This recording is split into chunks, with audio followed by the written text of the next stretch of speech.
Bukhari states that Imam Ali wanted to marry the daughter of Abu Jahl while he was married to Lady Fatima alayha salatu wassalam. Is that true? Once again, it is such a disheartening reality that instead of speaking about the merits of Fatima Zahra, instead of showcasing the example of Fatima to the world, instead of telling women around the world that their leader, they couldn't pick one better than Fatima, that we would have to be dragged into the quagmire that is created by the Salafis and the Wahhabis. Because when they're not chopping heads off, they have nothing else to do than to come up with these lies and these deceptions. As-Sayyid Al-Kharsan, who's a scholar from the holy city of Najaf, who passed away recently, rahmatullah alayh, he's actually written a lengthy compendium about this specific misconception, about this lie, refuting it in a very methodical and systematic manner. But I will try and summarize as best as I can within the short time that I have. Al-Bukhari narrates, subhanallah, I mentioned this last time I was here, he's got a chapter dedicated to the virtues and merits of Fatima Zahra. In that entire chapter, he only mentions 2 short ahadith. So, what this tells you is that Bukhari wasn't too concerned about the merits of Fatima Zahra. He couldn't care less. Fatima to him was a footnote in his book. And yet, despite that, he takes this one hadith, he cuts it up, and he reports it in 5 different parts of his book. Why does he do that? Number one, he wants to create the illusion that this hadith is narrated by multiple individuals. Number one. Number two, by copying the hadith and cutting it up and mentioning it under different headings, he maximizes the potential for the hadith to be read and for this to become common knowledge. So what is the hadith? And before I mention the actual hadith, it's important to also mention this point. When you speak about the attack, the ambush on the house of Fatima Zahra, alayha salatu wassalam, you often hear from the other side this argument. They say, but this is an insult to Ali ibn Abi Talib. The fact that Ali would be attacked and his home would be ambushed and he doesn't respond appropriately, he doesn't fight back, is what? That's an insult to Ali, they tell us. Ali was too courageous, he was too powerful to just sit by and watch his wife being ambushed and attacked, right? In other words, they make you think that they believe Ali was too lofty, his position was too high for him to be accused of just sitting idly by. They're trying to make you think that they actually venerate Ali ibn Abi Talib to the point where they just can't believe this to be true. But let's look at what this hadith actually does. The story of Amir al-Mu'mineen trying to get married to the daughter of Abu Jahl insults 3 individuals. The first is Rasulullah sallallahu alayhi wa alayhi, and I'll explain why. The second is Amir al-Mu'mineen, and that's the reason why this hadith is reported over and over again in their books. The third is Fatima Zahra ru'i fidah. How? The hadith says that one day Fatima Zahra marched into the masjid where the Prophet was sitting on the pulpit. Listen carefully for just a few moments. Imagine the Holy Prophet is on the pulpit. Fatima Zahra, the daughter of the Messenger, charges right in. Then she screams at the top of her lungs and addresses the Holy Prophet. She says, إِنَّ هَؤُلَاء زَعَمُوا أَنَّكَ لَا تُدَافِعُ عَنْ بَنَاتِكَ. There is a group of people who claim that you don't defend your daughters. Right off the bat, is this how Fatima spoke to her father? Is this what you learn, what you gather from the traditions that talk about the relationship of Fatima to Zahra with Rasulullah? That she would come out in public, in broad daylight, in the masjid, filled with men, and Fatima screaming at her father like this? Number one, some of the wives of the Prophet spoke to him like that. Yeah, absolutely. They mention in their books about the story of Ifk and how Aisha was accused of indecency and how she says that everyone left me because she's been accused of committing an act of indecency, which is a horrible thing to do, especially if you're the wife of the Prophet. Then everybody left me. Even the cat that used to come into my room and eat, even the cat didn't want to have anything to do with me, subhanallah. And then she says, the verses were revealed, Ayatul Ifk, the Holy Prophet came and exonerated Aisha. That's their version of the story. But again, I just want to use that because it's binding for them. Then Rasulullah came and he read the verses. Aisha is now exonerated. She is now been made publicly made innocent of the crimes that she's been accused of. Then, after she heard those verses, she said to the Prophet sallallahu alaihi wasallam, ذَلِكَ مِنْ فَضْلِ اللَّهِ لَا مِنْ فَضْلِكَ. Thanks to God, no thanks to you. Abu Bakr said to Aisha, is that how you speak to the Prophet of God? She said, yes, that's how I speak to him. So, if some of the wives of the Prophet were disrespectful to Rasulullah sallallahu alaihi wasallam, no surprises there and no prizes for guessing who would be the one to do that. But for Fatima to speak to the Prophet in this manner is simply unheard of, number one. Number two, the Prophet says to Fatima, why? What's going on? Why are you so upset? She says to him that Ali has proposed to the daughter of Abu Jahl.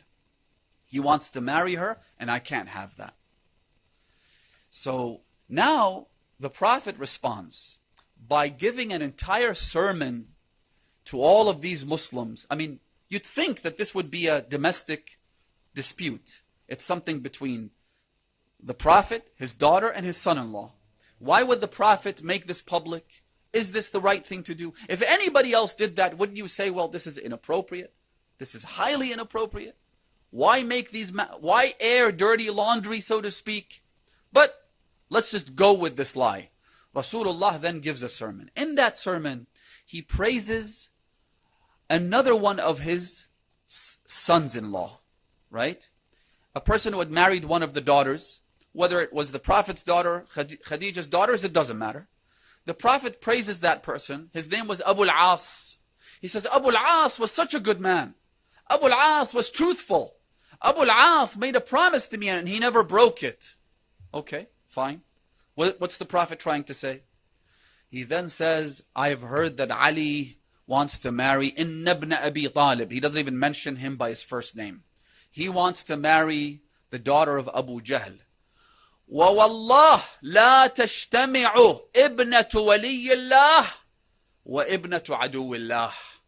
But the daughter of God's friend, meaning him, the Prophet, and the daughter of God's enemy can never be united together, be joined together under one roof. The Prophet says, I will not see this happen. Then he says, وَإِنِّي أَخْشَى أَن تُفْتَنَ فَاطِمَ فِي دِينِهَا. Because I'm afraid that Fatima will lose her religion. If her husband marries another woman, then Fatima's religion is at stake. Now, let me ask a question. The Prophet deems it perfectly appropriate to marry multiple wives, and he's not afraid for the religiosity of his wives, but subtly he's afraid that the mistress of the women of the worlds, the leader of the women of paradise, as the Sunnis have reported, suddenly she's going to lose her religion if Amir al-Mu'mineen marries another wife. So it's an insult to Fatima. It's an insult to Ali, and it's an insult to Rasulullah. Why? Because the Prophet then says that while I will not make something halal and turn it into haram, but I will not have that. Here's my question. How could the Prophet prevent something that is halal? If getting married to the daughter of Abu Jahl is halal in Islamic law because she wasn't a mushrik. Abu Jahl was a mushrik. His daughter became a Muslim. So what's the big deal? If Ali marrying the daughter of Abu Jahl was halal, then I'd hate to say it, but I'm just using this kind of rhetoric to address their lies and deceptions. Then what right does anyone have to make something which is halal into haram? Isn't this an insult to Rasulullah? As well as the airing of the dirty laundry, and so on and so forth. So in one hadith, look at what they do.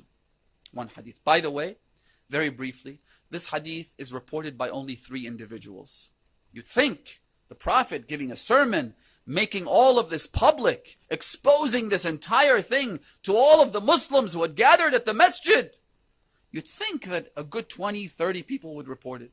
Whereas you only have 3 individuals. One of them is Abu Hurairah, and we all know what kind of scum this person was. He was such a liar that even Umar, and who reports this? It's Ibn Abi al-Hadid in his Sharh, Nahj al-Balagha. He says, he reports it from a scholar called Al-Iskafi. He says that Umar one day beat Abu Hurairah with his scepter. You know the royal scepter that they hold, a stick? He beat him over the head. And he said to him, لَقَدْ أَكْثَرْتَ الْحَدِيث. I mean, come on, bro. I get it. You're a liar. You're a cheater.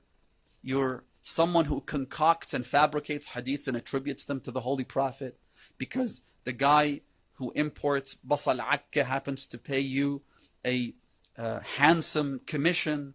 I get that. But for you to lie about every single thing and left, right, and center, you're attributing false hadith to the Prophet, cut it out, man. Just shut up, be quiet, get out of here. I know who you are, so don't make me do anything more than this. This is Abu Hurairah. He was an individual who wasn't even there in Medina. He was in Bahrain at the time. From the time the Holy Prophet passed away, a few years prior to that, to the time that the Prophet had passed, Abu Hurairah wasn't even around. So that's Abu Hurairah. The second person who reports this hadith. The other 2 were enemies of Ali ibn Abi Talib. So what else do you expect? One of them was Abdullah ibn al-Zubayr.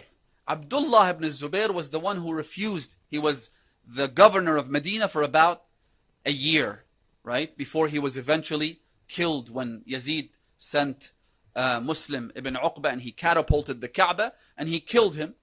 For about a year he was the governor of Medina and Mecca. During those times, Abdullah ibn Zubayr refused to mention the name of Rasulullah or send salawat upon the Holy Messenger sallallahu alayhi wa alayhi. Allahumma salli ala Muhammad wa ala Muhammad. So, فَلَمَّا أَعَابَ عَلَيْهِ ذَلِكَ الْمُسْلِمُونَ. When Muslims objected, they said, what's wrong with you? Even Muawiyah mentions the Prophet's name because he wants to make sure that the lie is more palatable. But you not even mentioning the Prophet's name or sending your salawat, I mean, that's just, it's weird. It doesn't make any sense. And you claim to be related to the Prophet, right? Because his father was the Prophet's cousin. But he had another problem because his grandfather was who? His aunt from his mother's side was Aisha. So that kind of tells you all you need to know. This person, he said to them, the reason I don't send my salawat, إن له أهيل سوء تشرئب أعناقهم حينما أذكره. I don't mention the Prophet's name because he's got these bad family members, meaning the Ahlul Bayt alayhim salam, who feel proud if I mention their grandfather's name. This guy concocts a hadith attributing this lie to Amir al-Mu'mineen alayhi salatu wassalam. What else do you expect? Let's not be naive, brothers and sisters. Let's not buy into all these lies that have been perpetuated for hundreds and hundreds of years.